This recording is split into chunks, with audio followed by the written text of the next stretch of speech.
Recording in progress. All right, so just before we get going with Dr. Layne Norton's introduction, we'll do our usual good news Thursday. So just quick announcements, any good news we've had over the last week. But this week's, we've had the honor of many of our students being able to sit down and have lunch with Dr. Norton.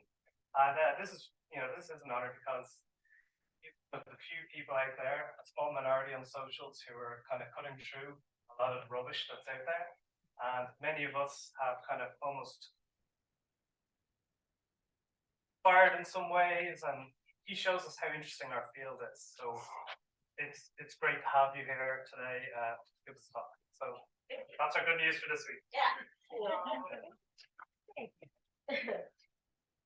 So it is my distinct honor and pleasure to introduce Dr. Layne Norton today. It's not a traditional CV that I'm going to be reading, but I'll read the bio.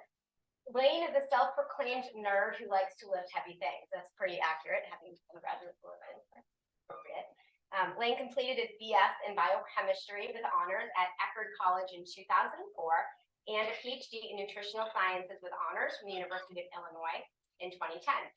His competitive athletic career highlights include 4 USA powerlifting national titles, 93-kilogram weight class, 2015 Arnold Classic champion, also 93 kilogram.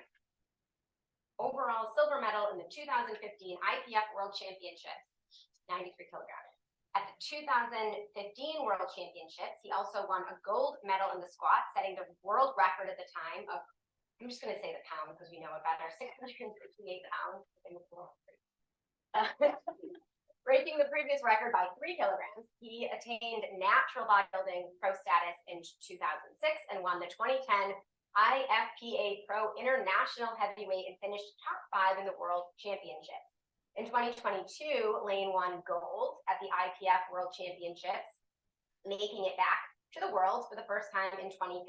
Most recently, he again won gold at the IPF National Championship, again in the 93. As an innovator in the fitness industry, Layne helped popularize flexible dieting, online nutrition coaching, contest prep, using an evidence-based and science-backed approach. From 2005 to 2018, he worked with over 1,700 clients, this guy's busy, in over 500. It sounds like a lot when you're saying it like that. I mean, you know, it's like, packed a lot in those years. Over 70 of them that he trained ended up attaining pro status. So since moving away from online coaching, Layne has focused more on book writing. He wrote the books Fat Loss Forever, The Complete Contest Prep Guide, and The Complete Reverse Dieting Guide, developing Carbon Diet Coach, a nutritional coaching app, and creating certification courses offered through the Clean Health Institute. In 2016, he co-founded and launched the Layne Workout Builder subscription platform, which offers over 50 evidence-based workout platforms for subscribers to choose from, and more being added monthly. 2020, he launched Outwork Nutrition, an evidence-based supplement company. And in 2023, he partnered, he just doesn't stop, with Campbell, Dr. Bill Campbell, who's here, he gave a seminar, in the Clean Health Fitness Institute in the development of the Physique Coaching Academy. The Physique Coaching Academy is an in-depth mentorship program for current and aspiring fitness and nutrition coaches. Layne's passion in helping others achieve their goals through education. His passion is helping others achieve their goals through education and hard work, which is why I wanted him to come here and you all. So having known Layne in graduate school, I can talk a little bit about what he was like when he was sitting in your shoes. Oh boy. So look next to you, and one of your fellow graduate students, you might be introducing them someday. They might be sort of like a famous person. Right? But honestly, Layne was super nice, down-to-earth guy who just asked really interesting questions in seminar. His questions were always like insightful, but yet just like obvious. Like he was like the regular question asking guy. And it's just interesting that that's sort of still what he does today, and he does it in a really way. So yeah, he was always really smart, really great at explaining things. He was, of course, passionate about weightlifting, and he worked extremely hard. And I can attest to this. He was talking earlier about how at one point his shoulder like was literally like hanging off, and he was like in a sling. He was still doing all the things, still in the lab, still working out with the other arm, still, you know, lifting the weight. And so I assume that this is sort of the approach he takes to life, and that's why he's been so successful. And I hope he will inspire you as well. So he really exemplifies what can be accomplished with this combination, I think, of hard work and passion. He really does. He exemplifies that. I think you'll learn a lot from him in his talk today in terms of like where he got here and how he got to where he is, and how he really kind of used his PhD to do something different and kind of out of the box. And it was really a springboard to doing something really kind of unique, impactful. I think we think of impact as number of papers, but I think of impact so much more broadly than that. And Layne absolutely has made a tremendous impact in what he's done. So without further ado, please join me in welcoming my friend Layne. Thank you. I'm really excited to be here. I have a real passion for graduate students, having been one, and just helping people in general. And this is really super fun for me. I think one of the unique aspects of what I get to do is I still get to interact with a lot of faculty at universities and talk to them. And hopefully I'm held in high regard still. And but still like get to talk to like the average person on social media or just in general. I think it kind of gives me a little bit of a unique perspective on some of the topics I talk about. And yeah, man, when you put it all out there like that, seems like a lot of stuff. I was describing myself to somebody one time. I said, well, I can tell you one thing. My life ain't boring. I like to stay busy. So maybe it's just my ADHD, but that's just kind of how it worked out. And when people ask me, what do you do for work? I kind of have a really hard time describing it. I'm like, if you think of the fitness industry, all of that, everything in there, just lots of businesses and stuff. I think I have like own pieces of 4 different businesses. And like I said, I like to stay busy. So obviously I've done a lot of stuff. And some of you, I think, might be wondering like, wow, did you have this plan when you got into grad school? Was this what you always wanted to do? I had no freaking idea, no concept. I literally went to do a PhD because I had no idea what I wanted to do with my life. And I figured I could delay the real world by 4 to 8 years. And hopefully by the time I got out with a PhD, I would not be in the unemployment line. And that was literally my plan. So now I guess best way to describe it is social media influencer, as weird as that is to say that.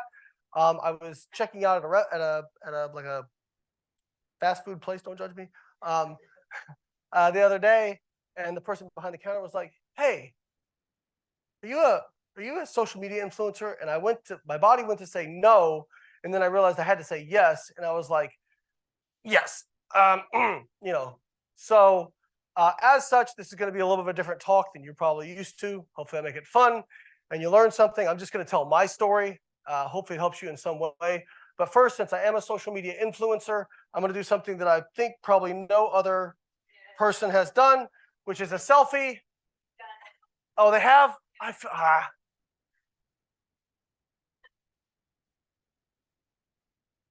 right. Going for the gram. All right. So I'm just going to talk about what I did, how I got there, and I'm really going to try and get through this in the time I have allotted, because usually this kind of talk takes me like an hour and a half. So I like to talk, so we'll get into it. So all this stuff is just, kind of where I started. I don't really think I'm that special, other than I just am really hard-headed and have the ability that when I really am into something to laser focus and hyper focus on that thing. I guess it's as many downsides as me having ADHD has in terms of being an organizational mess and chaotic. I am able to hyper focus when I'm really into something. And so I ain't the most talented guy in the world, but I was telling everybody earlier, I consider myself semi-retired because I really don't do many things I don't like doing anymore. I always say I got people for that. And I get to do cool stuff like this, which this is really cool for me to go back to a major university and talk to grad students. I love this. This is so fun for me. And so I get to do stuff like this. I don't have to like worry about a job, a real job, like jobs that you might think are real. My job's real, but just different, you know? So how did I get here? Okay. So I was bullied a lot in school growing up. And so I always tell this story of I got into lifting weights because I got bullied a lot, like mercilessly, like to the point where it probably still affects me to this day in terms of like I'm a people pleaser and I really struggle with like having hard conversations and all that kind of stuff. And I wanted to get attention from girls.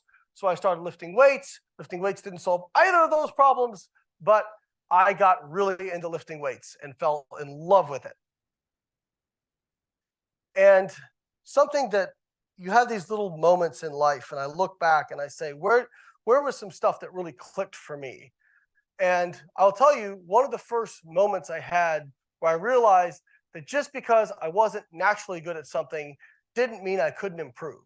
And I think when you're a kid, that's not necessarily an inherent thing you understand because you just go do stuff and there are just some people who are better than you. And it's almost like a caste system, at least it was in my mind, where I was like, okay, that person's just better at me than me at this thing. So I played t-ball at like starting at 5, wasn't very good. I was more interested in picking 4-leaf clovers in the outfield and handing them to my mom when I got in. And mom would go, great, honey, that's great. I love that you're thinking of me, but maybe you could pay attention to the game. And I'm like, there's a game going on? And then at age 8, I was playing, we called it minor league, but it's with a pitching machine. And of course, I was goofing off during my practice. And mom finally took me aside and said, honey, we're paying $100 for you to be in this league. I'm dating myself now. This is like the 1990s. This is probably like $5,000 now. We're paying $100 for you to be in this league. If you don't like baseball, that's okay. We'll find something that you like. But we want you to have fun, but we want you to work hard at it. Okay? And I was like, well, I don't want to stop playing baseball. So I just started like trying. And at the end of the year, our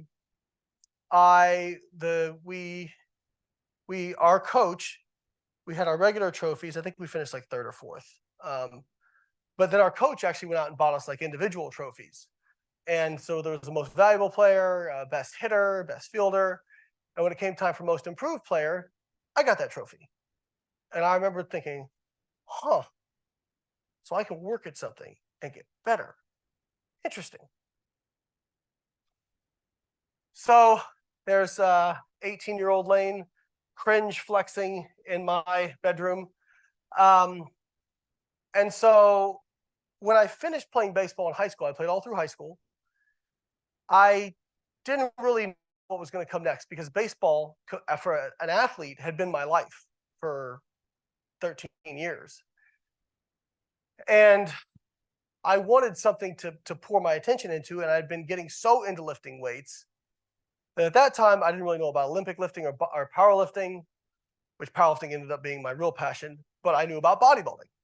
I used to sneak like the bodybuilding magazines into class and like, you know, not the important classes. This is like economics class, you know. And I'm like looking through the bodybuilding magazines, thinking about how I'm going to train, all that kind of stuff. So I knew I wanted to do science. I thought I wanted to be a marine biologist. I love sharks. Still to this day, I love sharks. Like when Shark Week's on, I'm like, all right, glued to the TV. I love sharks. Turns out really hard to get a job at that stuff, and it does not pay well. So I was like, oh, the average salary for a PhD is $36,000.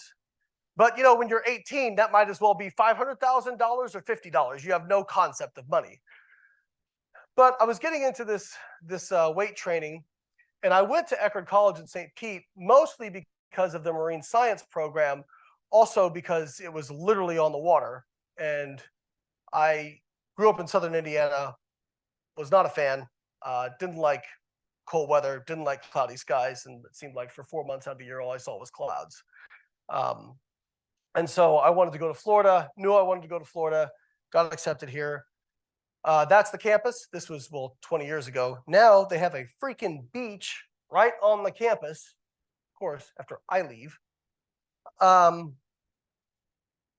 And my first year, I was in general chemistry lab, and there was this guy named Dr. Schnabel, who was my general chemistry professor.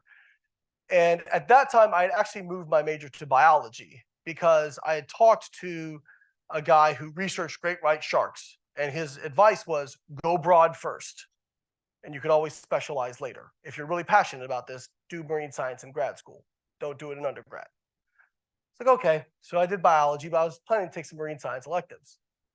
And Dr. Schnabel, very cool guy, worked at Los Alamos lab, has his own piece of plutonium, wears socks with sandals and yellow tinted glasses. Very cool guy. And he said, Layne, you don't want to do biology. I'm like, why? He's like, you want to do biochemistry. He's like, if you do biology and you get a 4-year degree and you don't go to med school or you don't go to grad school, you're just going to look like a pre-med student who didn't get accepted to med school. I was like, oh, I don't want to do that. He's like, do biochemistry. This many people want to do it. There's this many jobs. If you still want to go to do marine science in grad school, you can do that. Or you're getting in this bodybuilding thing, maybe you want to do something with that. Or you can go work. And I'm like, okay, sounds good. So you think about, again, your life when you zig, when you could have zagged. There was no plan. I was just like, okay, sounds good. Let's do that. Wasn't a straight A student. School actually never came easy for me, especially with ADHD. I found like my study protocol had to be, instead of saying I'm going to focus, I'm going to say I'm going to get distracted. So I need to plan for being distracted and just study longer and more often. So I would study for like 30 to 40 minutes and take 20 to 30 minute breaks and just kind of do it that way. But one of the things that ended up happening was, because I kind of struggled at it, I actually ended up learning the material pretty well because I had to study so much at it and because I had to go over it and over it and over it. And I found later so many people were able to remember stuff for the test, but then would disregard it afterwards. And people will ask me now, like, there's this big pushback against university. Don't go, college is a scam, university is, higher education is a scam. And I'm like, it depends on why you're going. If you're just going to get a degree so you can say, haha, look at my degree, and you don't actually care about learning the material, then yeah, maybe it's a scam. But if you actually care about learning what's there and available to teach you and you take advantage of the resources, I think it's one of the best investments you can make. So I got involved in research. There's me looking intently in physical chemistry lab for that temperature of that water to change. Entropy and enthalpy and all that stuff. But I got involved in research pretty young. After my sophomore year, I did research with the organic chemistry professor, David Grove, fantastic mentor, failed a lot. None of my stuff worked, but did that for 2 years. And that actually helped me quite a bit. I think, if nothing else, just to get used to failing repeatedly in research. During this time, I started competing in bodybuilding. I did my first bodybuilding show when I was 19 after my freshman year of college. I won the team division there, and I kind of got hooked on it. So there's me, granular film from like the 1970s when this happened. And just really got into that. Yes, my hair is dyed blonde. Everybody was like, you look like a Jack M&M. Okay. But I had no idea what I wanted to do for a living. Okay. So again, my advisor, Dr. Grove, who was the organic chemistry professor, he was my kind of mentor. And he said, so what do you want to do with your life? I was like, I got no idea. I love this bodybuilding thing. But at the time, the only ways to make money in bodybuilding or fitness were be a personal trainer, start a supplement company, open a gym, go be Mr. Olympia. There's others, but that's pretty much the list. And I was like, I don't want to take enough steroids to kill a rhinoceros. I don't really like the idea of being on the floor being a PT all day. Don't have enough capital to start a gym or a supplement line, and don't really want to go into a bunch of debt. Okay. He's like, well, have you thought about grad school? No, but I am now. Tell me more. Sounds good. So, again, and also I just felt like I didn't know anything. I'm like, I'm about to be a professional in biochemistry, and I feel like I have no idea what I'm doing. So started thinking about graduate school. There's me at graduation. And I remember, so this is like circa 2003 when I first started looking at grad schools. And at the time, PubMed was very new. And I remember I was going to like each major university and looking at their Department of Nutrition and like reading the papers and reading the research that the professors were doing. And I remember my godfather, I just called him my Uncle Steve. He was vice president of Meade Johnson for many years. And he had said, make sure you get with an advisor who matches the research you want to do. Otherwise, it's going to be a very frustrating experience for you. So I remember like going around to all these different universities. I'm like, where do I find somebody who's doing something with protein? You know, because I want to do protein. So finally, I was like, this is taking a long time. Let me go find papers on protein synthesis that I'm interested in and see who's doing the research. This now is probably like a duh thing for most people, but at the time, like nobody was telling me to do this. I just went and did it. And the second paper that popped up was Dr. Don Layman. So I remember it was leucine muscle protein synthesis on PubMed. First person that popped up was Kevin Tipton. Emailed him. He wasn't taking grad students. Second person was Don Layman. He was taking grad students. Said, come on up. Let's talk. And I sat down with him. And, you know, I thought I had a pretty good grasp on this stuff. And within, I don't know, 2 seconds, I realized you are a pawn and this is the king. And you are in his house now. Okay. And immediately started challenging like beliefs that I had. And that only just made me like, oh yeah, I definitely want to do more of this, you know? And so I applied to and was accepted for the Layman Lab, University of Illinois. And I started in August of 2004. And at the time, my bodybuilding career was going pretty well. I say career because you can't really make money from it. Because I was competing in drug-tested bodybuilding, which there's very little money in bodybuilding, and there's way very little money in drug-tested bodybuilding. But I loved it. I loved doing it. I loved the process. I loved training. And so I achieved pro status in 2006.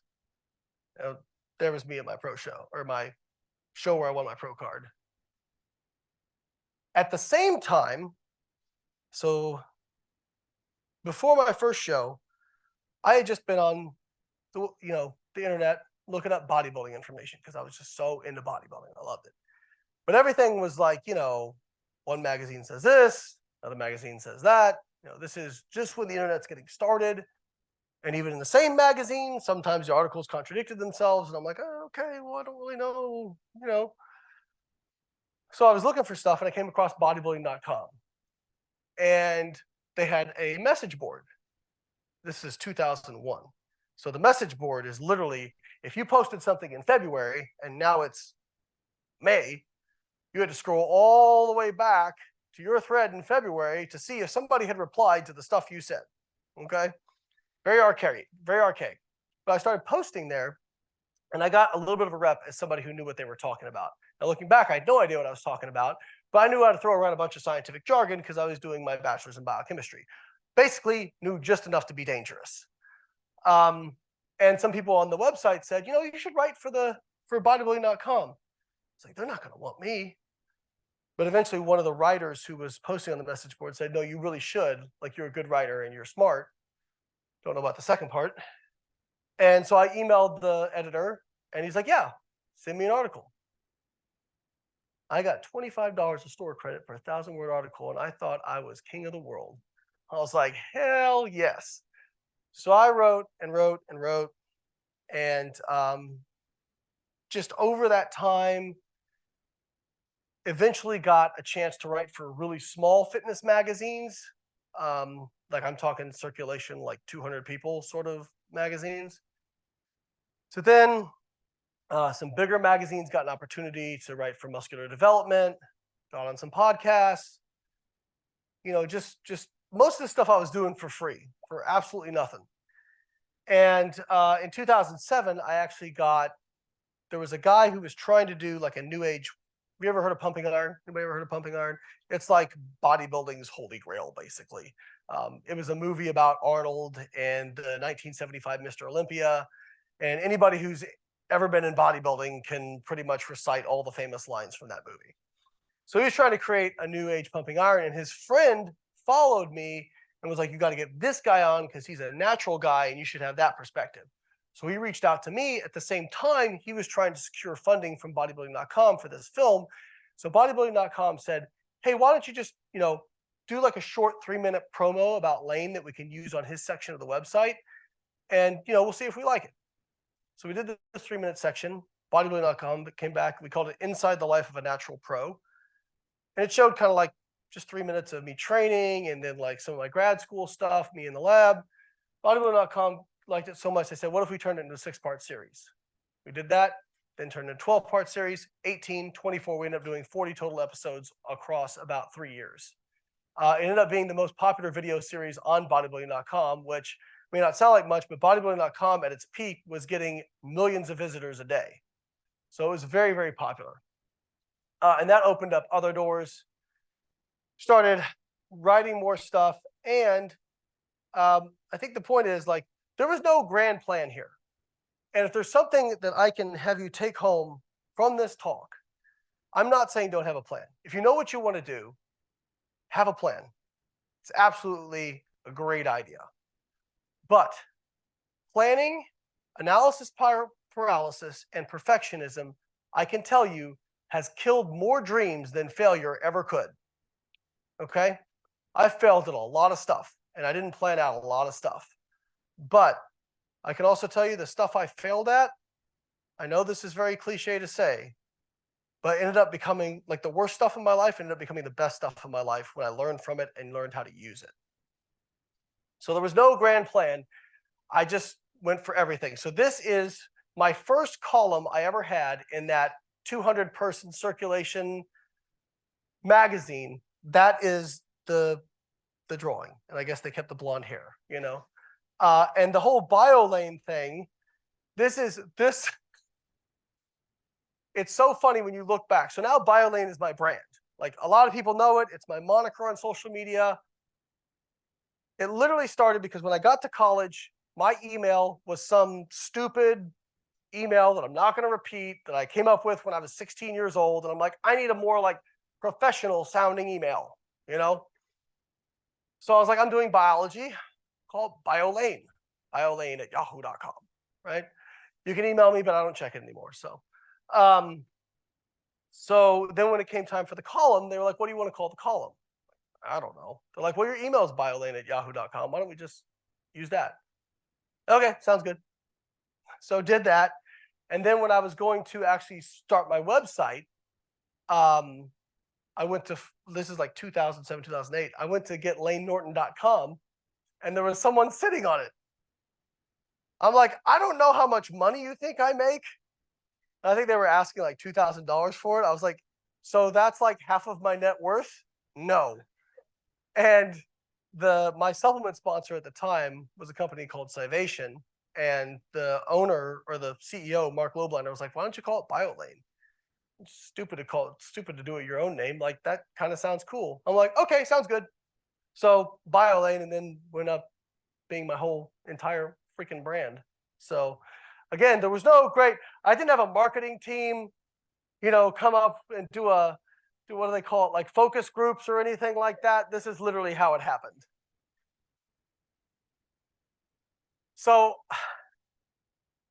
due to my popularity of my articles, being on the message boards, having video series, I started to get a lot of people who would email me asking me questions. I love to answer questions. And I was probably responding to, at first, like 10, 20 emails a day. Then by the time I got to grad school, it was probably more like 30 to 40. And people would offer me money because I was like writing full diets for people.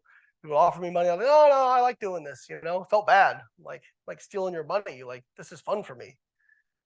And then when I got to grad school, I was like, it's taking a lot of my time. I probably should get paid for this. So I think I started charging like $10 a week or something dumb. And I remember I used to get, I'd get like $50 or something like that. I'd be like, oh, cool. Take my girlfriend out to dinner. Like, it was not a business setup or anything like that. I think I made $800 my first year. And then the second year, this was 2005, my first year. Second year, I made $6,000. It's like, oh, that's cute, And then I'm thinking gross numbers. And my mom's like, did you withhold taxes? And I'm like, what's that? what do you mean withhold? She's like, yeah, honey, you got to pay taxes. I'm like, this is a scam. And then the next year, I made about, I'm using numbers just because I think it's helpful for you guys, it was made 40,000. And I was like, huh, that's weird. That's like a normal person income sort of thing, you know? And I'm still in grad school. This is like 2007. And then the next year was the first year I ever made 6 figures in gross. And that was really like, oh, this is really weird. People are paying me for this stuff and they seem to like what I'm doing and I'm making a good income. So by the time I graduated from undergrad school, or sorry, by the time I graduated from grad school, I was like, well, I guess I don't have to go get a real job. I'll just do this whole coaching thing. And that, again, that's literally how it started. Now, when I started, there was no one really doing online coaching at scale. I'm not going to say I was the first person to do it because I wasn't, but I think I was the first person to really do it at scale. And when I started, the difficulty was convincing people that I could actually do this online. Because a lot of my people I was working with were competitive bodybuilders. They're like, how are you going to be able to make adjustments if you can't see me in person? And then now every person with abs on Instagram is an online coach. So it's kind of interesting to see how it's gone. I literally started as a side job. I'm like, oh, maybe I won't have to take a teaching assistantship. And it turned into this whole thing, This is one of my clients. So this is a guy named Ben Goins, actually lives in Missouri. And so I got really good at getting people like really freaking lean. Like most people, when he posted this, people were like, that's not supposed to look like that. What is that? Now at the same time, my grad school wasn't going so hot. And I was telling some of the grad students earlier, my first 2 experiments I did, I got absolutely 0 usable data from. Nothing. Like a bunch of gobbledygook. Just and this is like a year and a half of into this existence. And I just got really gun shy.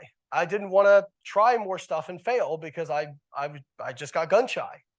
And again, I'm very thankful I had a great PhD advisor, brought me into his office and said, hey, listen, for what you want to do for muscle protein synthesis, you're at the best university to do it. There are a lot of people who'd want your spot. If maybe a PhD isn't for you, we can do a master's, but you are in danger of getting put on probation from the program. And I've always responded really well to people who are firm but fair. And that was my PhD advisor. He never yelled at me, never berated me, never belittled me. He was a great guy. I'm incredibly, I cannot tell you how much respect and how much I owe Dr. Don Layne. Great guy. But I remember just thinking it was like disappointing your dad, And I'm like, I am not going to let this man down. So I was telling them earlier, I just man, I don't know if I can do this because I'm almost 2 years in and I have no usable data. So here's what I'm going to do. I'm just going to come in, I'm going to have a whiteboard and I'm going to write down 3 things every day that I have to get done, even if they're tiny things like ordering a reagent, submitting some paperwork or whatever it was.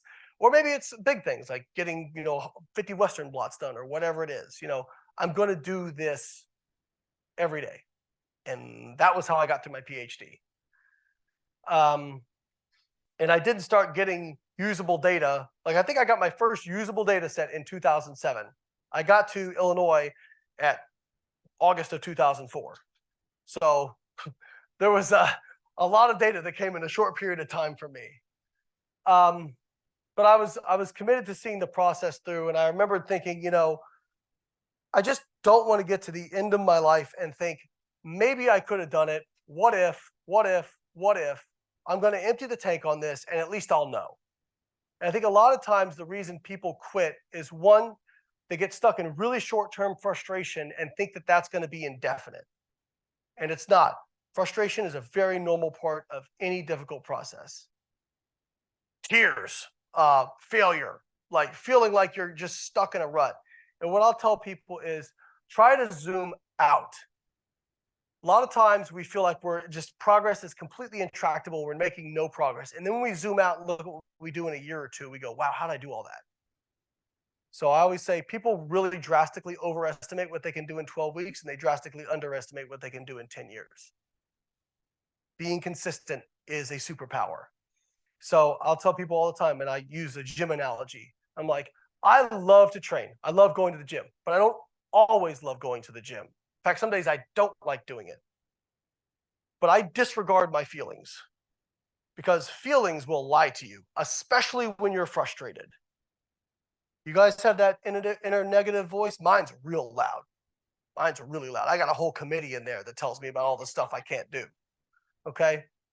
But regardless of how I feel, how frustrated I am, if I have committed to something, I'm going to continue to do it until I have no other options left. And if I have no other options left, at least I know I did all I could, and then I can be at peace to move on. If I'm still passionate about it, that's another thing. So sometimes it's not quitting. Sometimes you're just acknowledging that this is no longer your thing. But what I would tell you is don't make that decision when you're at peak frustration. Wait until you're not triggered. Wait until you have rational thought. Sit down and discuss it with people who care about you, and then make a decision. This goes for anything in life. In order to make a compassionate decision for yourself, you have to have dispassionate analysis of what you're looking at, and it is very difficult to do that when you are in a hole. So micro goals, one thing I can say is micro goals lead to big goals. Big goals are nothing more than summations of small things that you do every single day. Okay, when I set that world squat record of 668 pounds, that was the summation of tens of thousands of hours of training.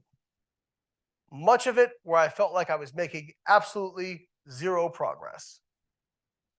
But you keep showing up, keep chipping away. Okay, so 3 years in my business, I actually made real money. And for the next 3 years, it pretty much doubled every year. And I started getting like interviews with magazines. I started, getting recognition. I remember that when I found out Joe Rogan was following me on Twitter, and I'm like, what is happening here? This is kind of weird, And then I think like even last year, I went and I'm friends with Peter Attia. I don't know how many of you are familiar with Peter Attia, great guy. And he was in a Disney Plus thing with Chris Hemsworth. And I clicked on Chris Hemsworth's profile and it said follow back. And I'm like, wait, what? Thor is following me? That's kind of weird. So like this stuff, like all still like throughout the whole process of this, I think I've been very fortunate that it's all felt weird in a good way. Like there was no plan. It just kind of happened. Sorry, I jumped ahead. So going back, graduated with my PhD in nutritional sciences. And I moved to Tampa because I went to Illinois for 6 years. I love the University of Illinois, dear place in my heart. I love the staff there, the faculty, the grad students I met. I hated the weather and I hated the gray skies. I graduated on May 16th, 2010. I was moved into my house in Tampa on May 23rd, 2010. I did not waste any time. And then being able to focus on business, it boomed again. Of course, I take a cringy, shot in the cap and gown. Business became so insane, I couldn't keep up. Like at a certain point, probably circa 2013, 2014, I was turning away about 95% of inquiries I had because I just could not take them on. And I didn't want to raise my prices any higher because I'm like, I don't want to just work with rich people, essentially. And so then I remember the first time I hired somebody, this is like, it also shows like how you can be limited by your own thinking. I'm like, I can't have employees. That's scary. There's people depending on me. So I hired my first assistant who actually, ironically now, I don't know if any of you recognize Sohee Lee, but she has her own big brand in the fitness industry now. And so now between Layne and all my other stuff I got going on, there's over 20 employees. I still I think I was describing it to the staff earlier. I'm like, there are some days when I look at the cost of overhead of my businesses and I go, this is scary. Can't we go back to when my monthly costs were like $1,000? But it really has, by getting people in the right places it's made a huge difference, but there's been a big learning curve. I've lost a lot of people, hired a lot of the wrong people, but you know what? It all worked out because I didn't stop. I kept going and I learned from my mistakes. Now, some of my mistakes I had to learn multiple times, and some of them people told me, "Hey, Layne, that's a mistake. That stove's hot. Don't touch the stove." And I was like, "I don't know. I really want to touch it." And then it burned me, and I go, maybe it wasn't really that hot, and it burned me again. And I'm like, okay, it was hot. Never mind. We'll learn. Got a few scars on my hand, but also started getting into powerlifting. That kind of happened by accident as well because I was competing in bodybuilding, and then I just kind of started doing powerlifting in the off season as something fun to do because I was like, oh, I take long breaks between my competitions because if you're always dieting, it's difficult to build muscle. So I started doing powerlifting as something to keep me entertained, and it turned out I was actually better at powerlifting than I was bodybuilding. Won 2 national titles. This is from 2015 in Finland, where I set the world squat record and ended up finishing as a silver medal overall, which I was actually nominated in 8th place. Well, nominations mean like where you're projected to finish. So I was nominated 8th, finished 2nd. I'll never forget 12 weeks out. How much time do I have? Okay, cool. 12 weeks out, I get an email from, this isn't really teaching me anything. I just really like this story. I get an email from Matt Gary, who's the head US coach of USA Powerlifting. He's forgotten more about powerlifting than anybody else will ever know. He's breaking down, there's 21 guys that are going to be my class at Worlds. He's breaking down each one, what their tendencies are. This guy is 60% likely to miss his 3rd deadlift. This guy knows all the statistics. And then at the end, he said, you have an outside chance to medal, but you have to be perfect. If you miss a lift, you're going to be off the podium. And so powerlifting, you get 3 attempts at each lift, squat, bench press, and deadlift. And so I had never gone 9 for 9 in my entire life until that day. And a lot of it was just the minuscule actions I took on a daily basis. And, they talk about visualization, they talk about confidence. A lot of people ask me, how do I get more confident? Visualization is great. Talking positively to yourself is great. And you shouldn't, I think we were talking earlier, it's so important to be able to hold yourself accountable without shaming yourself. Shame doesn't work, okay? It actually has the opposite effect. But you also have to be able to hold yourself accountable and not be delusional. And I found that. I found to be able to do this for me. And I can remember going out to Finland, standing a few days beforehand. I went out to the platform where I'd be lifting, and I looked up in the audience, and I was just visualizing, what is it going to look like when I hit this world record? I knew I was going to do it. I truly believed it. But the reason I believed it was because of the thousands of hours I put into training, how much crap I had been through, injuries. I mean, if I go through the list of injuries I went through to get to this, 2 bulging discs, 2 herniated discs in my lower back, tore muscles in both hips, tore this pec completely, partially tore this pec, partially tore this adductor. That's the short list. But the only way, in my opinion, to develop true confidence is by doing really challenging things, running up against setbacks, working through those, and eventually getting on the other side of it. Because when you start to do that, you start to realize some of these things that I thought were failures, they weren't really failures. They were just little speed bumps along the way. And again, I think so many people, if they quit on something they truly believe in, a lot of it is almost a protective mechanism because it's so scary to think, what if I went all in and it doesn't work out? And if you're going to do something hard, the only way to know is to go all in. But a lot of times people will protect themselves and they'll quit on something that they're really passionate about because that is so scary to think you could invest so much time and not get the outcome you want. And I can tell you, even if you don't get the outcome you want, different paths will open up to you when you work hard at something. So after this, I went through a whole host of injuries again, and did not get back on the world platform for 7 years. My dream was to be an IPF world champion. I did it last year. I won the world championship. Now I was in the masters division, Okay, it was in the M1s, right? The old guy division. So it wasn't exactly how I planned it. But you know what? I learned so much from that process, I would not trade a darn thing. Okay. I know it's cliche to say obstacles are opportunities, all that kind of stuff. But there's a reason that messaging is consistent with people who do things that we would consider successful. Okay. And I'm not perfect. I don't have all the answers. I've screwed up a lot of stuff. If I started rattling off my list of failures, I'd need another 3 hours before we could get through this seminar. Case in point, I talked earlier, my life was too boring, so I felt like I just had to add some chaos in there. I went through a very contentious public divorce. Thankfully, that was me and my kids' mom.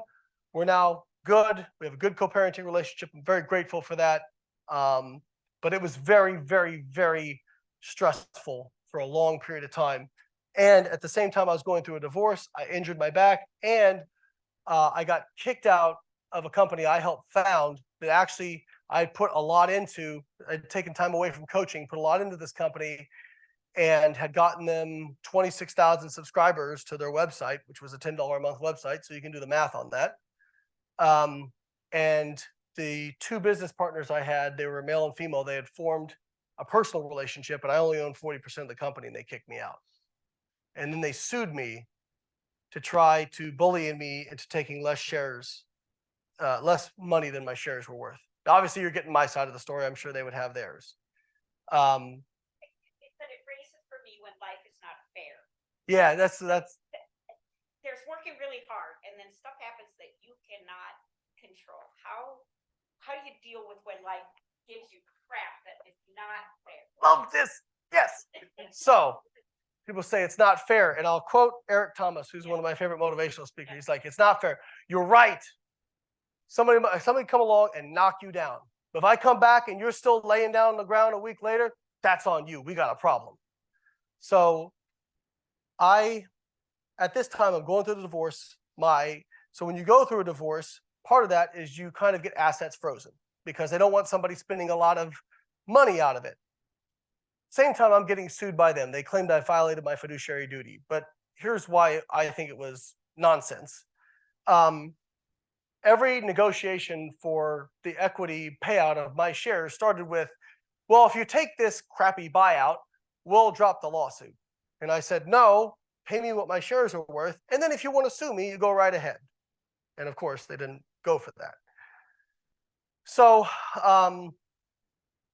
deep into this, about 3 months into this, middle of my divorce, I owed more money to attorneys than I could write a check for. It was very scary.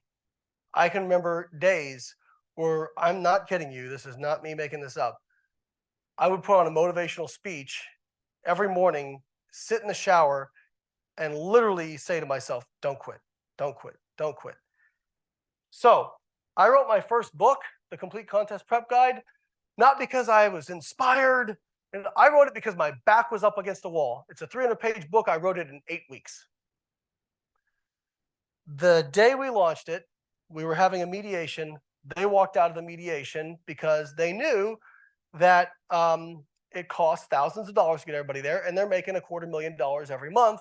They could afford to bleed me out, essentially. That day, we sold $50,000 worth of ebooks on the pre-sale, and it gave me enough money to fight them for 1 more month, kick their butt in a couple of hearings, and I ended up getting what my shares were worth. So that is one of those things where you're right, it's not fair. And trust me, there were times I'm like, people say, don't feel sorry for yourself. And I was feeling pretty darn sorry for myself. But I think I've always had the ability to not just sit in that and freeze. You guys watch NFL football? They say with running backs, like, you get hit at the line, keep your feet moving. Keep your feet moving. I just kept telling myself, I'm going to keep my feet moving because eventually I'm going to get on the other side of this. And if I keep my feet moving, I'll be further ahead than if I just feel sorry for myself. Like, I'm not dead, so I'm going to exist in 5 or 10 years. I can dictate now what that's going to look like. Okay, I'm going to try and go through this. There's no magic power. It was just literally one day at a time, just focusing on one day at a time. Now, being scared as hell financially is a pretty good motivator for me, turns out. But at the end of the day, all you can do is come out swinging. Like if your back is against the wall. And this is one of the things I tell people. I have come across really smart people, really talented people who planned, overanalyzed every single detail and never just did the dang thing. Eric Thomas says another thing. Execution is worshipped. You can talk all about it you want. Execute. If you start walking the path, even if you get sidetracked, it's amazing what other paths start to open themselves up to you. And I think most people, if you interviewed them who've had some kind of success, would tell you, this is definitely not exactly how I planned this, even if they wanted to get into something or another. This isn't how I planned it, but they ended up in something really great. So real quick, lost nearly everything I had to rebuild my life. But financially, within 2 years, I was back. I also got back to IPF Worlds, won the class. Now I've got all these different businesses. I can't even keep track of all of them. We have a workout builder, research review, books and ebooks, supplement line, courses. I have a nutrition coaching app, and I've done seminars all over everywhere. Just never could have imagined like where I'm at now. And even this is so cool for me to get to go to a major university and speak to graduate students. I love this. But what made it work is, people say you got to have passion, you got to have hard work. You isolate these things, and what the most important thing is, you got to have all of them. You got to have all of them. Like, now there are people who make a good living at stuff they hate. And I can tell you that whatever good living you would have made is going to be consumed by the fact that you're going to spend so much money on things to distract you from the fact that you hate what you do. Like, I don't have that many hobbies. My hobbies is lifting weights and my kids.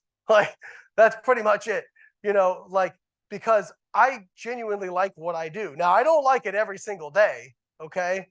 But for the most part, I find a lot of meaning in what I do. I think that's really important for people to feel like what you're doing actually is making some kind of difference. That's why I think it's so important that, I know me. I go to expos, I go to conferences. I love hearing from people saying, I read this thing, I watched your video, it helped me. I need that. Some people don't need that. I need that. It may sound like some ego validation. I don't really care. It's one of the things that helps me stay going so that I can continue to do more of that stuff. And being willing to fail. I tell people, hey, I'm not saying do what you love. If your passion is VCR repair, you might be in the wrong decade, or PhD in polka dancing. I don't know how well that's going to go. but find where you have some natural giftedness and where your passion, where that stuff intersects. That's your sweet spot. And for me, it turns out, I'm pretty good at talking. I think I'm pretty good at taking complex topics and making them relatable to the average person without losing some of the nuance that's there. But if you're focusing on things you're passionate about, it's not going to feel that much like work.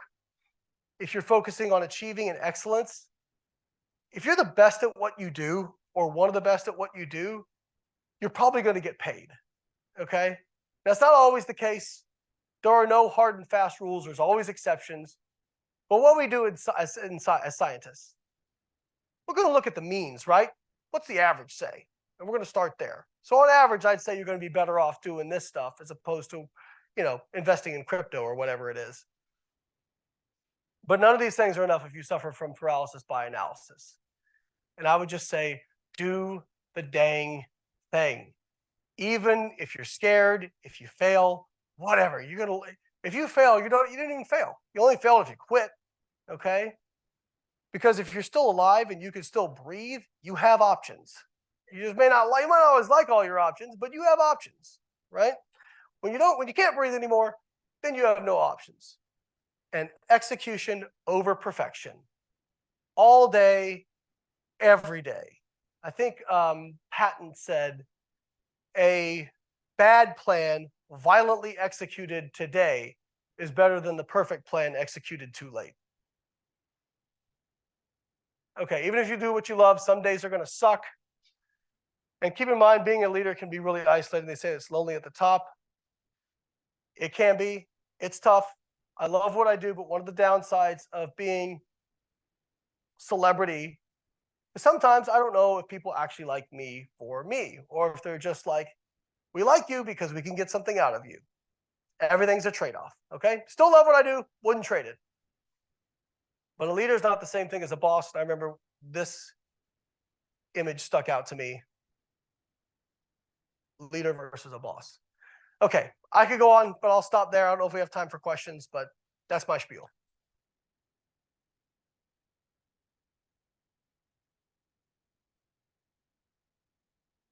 Yes, sir.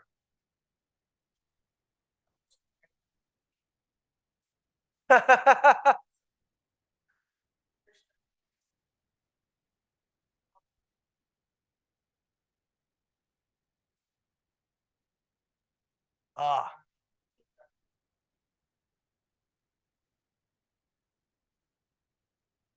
great question. I love that. No, I do not think I would be where I am today if it wasn't for my PhD, for a couple of reasons. First one, right or wrong, it gave me some credibility that differentiated me in the marketplace. But it wasn't just, I say now, it's like, you've got to, the internet has leveled the playing field, and you kind of got to be a little bit of a renaissance man or woman. You got to be good at a few different things. Okay, so for me, I had that PhD, but I also had the competitive athlete background. I was good at speaking. I'm not saying those have to be what you have, but think about, again, where your natural giftedness and where things that are in demand in the marketplace intersect. But I will say my PhD was vitally important because what I do now with I consider myself a science communicator. If I didn't have the experience of doing my own research, publishing my own research, understanding the process of that, understanding why did that experiment only have 10 people? Because it was a metabolic ward and they don't have $5 billion to do research, right? Plus, we know that based on the power calculation, if you've got people in a metabolic ward and you're controlling every little variable, you don't need that many people to see differences between groups, right? Well, why did they only do it for this period of time? I'm able to answer those questions because I went through that PhD experience. But more than any of that, it was the resilience that I got out of having to go through something that was really hard. My PhD to this day is one of the hardest things I've ever done. I remember we were talking earlier, but Tracy Anthony, I don't know if any of you all are familiar with her. She's at Rutgers now, but she's the one who taught me how to Western blot. And she called me the day I got my PhD, and she's like, "Congratulations, I'm so proud of you." It's like, "Yeah, Tracy, I gotta tell you, I really wanted to quit this thing for a good while." And she goes, "Oh, honey, that's all of us." And I was like, "Oh, okay." Like, good to know I'm not alone. But I think, I call it progressive overload for life. So if you know the resistance training literature, the first time I walked in the gym, I couldn't squat 500 pounds, right? Eventually, I squatted way more than that. And why was I able to do that? Well, it's because I applied overload. My muscles responded. They got used to it. They adapted. Then I applied more, and they adapted. I kind of look at that for doing hard things in life. Once you go through some hard things and you get through them and you realize you can get through them, when the next harder thing comes along, you go, okay, maybe I can handle that. And now I've had things happen over the last 5-10 years where I look back and go, God, if that had happened to me at 20, no way. I'd be in the corner sucking my thumb, So I do think that those things, doing the PhD was really important to me. And the one other thing I'll say is, a lot of people really poo-poo basic science courses, mathematics, calculus, physics, all those sorts of things. And I'll say, hey, listen, the stuff we learn in the classes that are fun, the stuff we're interested in, if you're building a house, that's like the siding and the doors and the windows, it all looks pretty. But if you don't have a good foundation, that house is not going to stand. And so I tell people, I'm like, I do think having that academic experience was crucial for me. So yes, I do think that it's something that I wouldn't be where I am today if it wasn't for that. So you're not wasting your time. Even if you don't go become a professor, I promise you're not wasting your time. Yes. So you define a timeline, right? So you're still your PhD.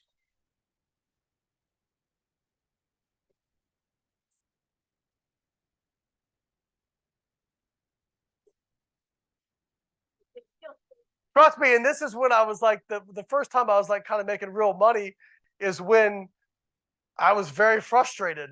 And I'm like, man, I could can this stuff and go just make money, you know? But I knew like I did really enjoy this stuff. I was just really frustrated. And I think again, you know, the phrase they say, if it was easy, everybody do it, right? When I look back on the things I've achieved, it's not the achievements that I remember. What I remember is the crap, feeling like I was slogging through endless amounts of stuff not working. That's what I remember most fondly, because that's what made that stuff so meaningful when it happened. I remember when people were like, are you going to walk for your PhD? I'm like, walk? I'm be shooting fireworks off as I go across the stage and grab my doctorate. Like, what are you talking about? Hell yeah, I'm walking. You know, I worked hard for that thing. So yeah, I think like what I would say is when it comes to that kind of stuff, you know, again, I can never know what's in somebody's heart and like what they're into. But, you know, the question really is overall, you're still interested in this stuff, or you're still passionate about it. If the answer is yes, then don't quit out of anything out of frustration, right? But if the answer is, you know what, I thought this was my thing, turns out it's not my thing, then you're just course correcting, you know? I think a lot of people do get really far into something and they have the sunk cost fallacy. I've done that in relationships, but you realize like, no, you don't have to throw good money after bad, right? Like you can make a decision. But I think really, again, what I would say when you make those decisions, try to make them when you're rational, level-headed, not peak frustrated. I think a lot of people end up making those decisions when they're the peak of frustration. Yeah, I know. I cut him off. Sorry.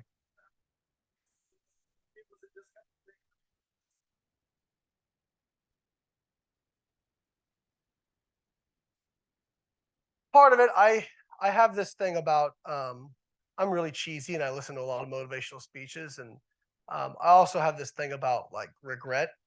I don't know, you know, everybody has different beliefs religious wise and that sort of thing, but I know I'm only guaranteed one trip around on this whole thing. And I'm not here for a long time. And so I'm going to do the stuff I came here to do.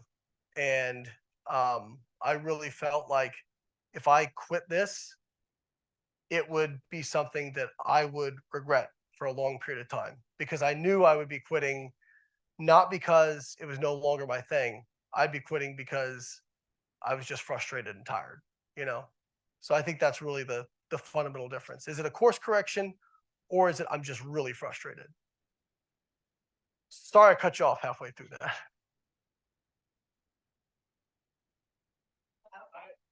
One more? So what sets you apart? Like, there's a lot of people that do the same kind of job you do, but what sets you apart from them? Good question. I don't really know. I mean, for whatever reason, some people vibe with me, you know? I guess, you know, I'm not the smartest, I'm not the strongest, I'm not the best speaker, I'm not the best content, I'm not the funniest. But you put all that stuff together, you try to find somebody that does all those things pretty well. I think I come out pretty good. So I might have a high opinion of myself, but I think I'm pretty well rounded in what allows me to do my gig, right? So, you know, when people, a lot of times you'll have an academic saying something, maybe they even get popular on social media, but they go, oh, well, this twig's never actually trained anybody, you know, or anything like that. I've done the research, I've applied it to myself, I've applied it to other people, I've shown consistent results, and I can relate it to other people, and I think I can explain it in a way that makes sense. And I think that's what sets me apart. Yes. Where you speak about? No, you're doing baseball. My mom loves it. If you follow my Instagram long enough and you check my comments section on occasionally, you will see my mother. In fact, she often voices her displeasure at people who might take a shot at me, which I think is adorable. And I love, some people are like, don't you, I had somebody like, don't you think that's like really unprofessional? I'm like, she's my mom. Like, if that's my kid, I'm ready to throw hands. You know what I mean? Like, heck yeah. So yeah, my mom, she likes it. My parents, despite like having a tough upbringing with bullying, I had great parents. And they always said, we don't care what you do. We just want you to do something that you're passionate about and live within your means. And they see, how much I love doing this stuff. And so they're super supportive. You're welcome. One more? I'm happy to stay as long as you guys are, I'm not keeping you,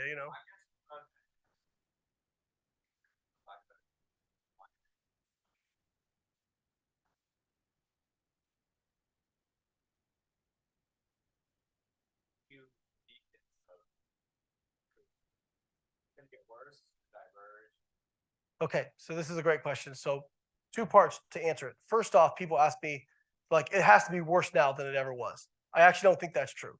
If you want good evidence-based information, you can actually find it now. Back in the day, you went to Walmart and there's all the bodybuilding magazines and you pick one and it's 99% BS, right? So I do think that at least you can find it if you know where to look. Now, the problem is knowing where to look for most folks. I think as academics, one of the things we do poorly is and even I'm guilty of this, we sit in our ivory tower on occasion and we go, well, I'm not going to engage in that. Like I remember when I first got on social media, they're like, Instagram's stupid, Facebook's stupid. Why are you doing that? If we want to beat them, we gotta play the game a little bit. You know what I mean? And so a lot of times I think we feel there's this feeling like, well, if I just publish and I'm not saying anybody should be on TikTok if they don't want to be, right? But if the goal is to reach people, I think I got some good advice from Dr. Layne too, because I asked him one time, I'm like, how do you feel about me talking about this stuff in the articles I write? Because, some of this data we really haven't published yet. Am I okay to talk about it? He said, if you're confident in your stuff, like what better way to help people than taking it directly to them? He said, how many people out there are going to actually read your scientific paper? Like very, very few. And if the media picks it up, what's the chance that they get the take home right? It's very little. So I think as academics, what I would say is if we want to get better at science communication, we have to do it on the level that people are trying to receive it, which right now is social media. And I don't know if it's going to be like that in 5 or 10 years because the landscape changes so fast. Like I don't get TikTok. I don't really like it, but I'm on it. You know what I mean? Because I know there's a lot of people who consume content there. So I tell people, I had an ex-employee / relationship that would really kind of say, well, this is how I want to deliver my content. This is how I should do it. I said, that's fine. You got to be okay with your engagement being trash. And she was like, but I want my engagement to be good. I'm like, okay, so go to your insights, pull up the posts you do. And it will become very obvious which ones people like, okay? Now, if you don't want to do those, that's fine. But like if I pull up my insights and I go to what people follow me, like what posts get good follows, it is very obvious what people like from me. They like reels of me debunking stuff and screenshots of my Twitter. And that's pretty much it. So I think I say a lot of people don't want to play the game. I'll play the game of how do people want to consume this? But I'm never going to sell BS and I'm never going to cherry pick or, knowingly misrepresent data. And I'm always going to course correct if in fact I end up getting something wrong. So that's where my non-negotiables are. But as far as platforms, way it's conveyed, I'm gonna let my audience tell me how they want it. Does that make sense? Okay, cool. You're welcome. No? Thank you, guys. And I'll stick around too if anybody had questions and was too shy. I'm happy to stay here and answer a few.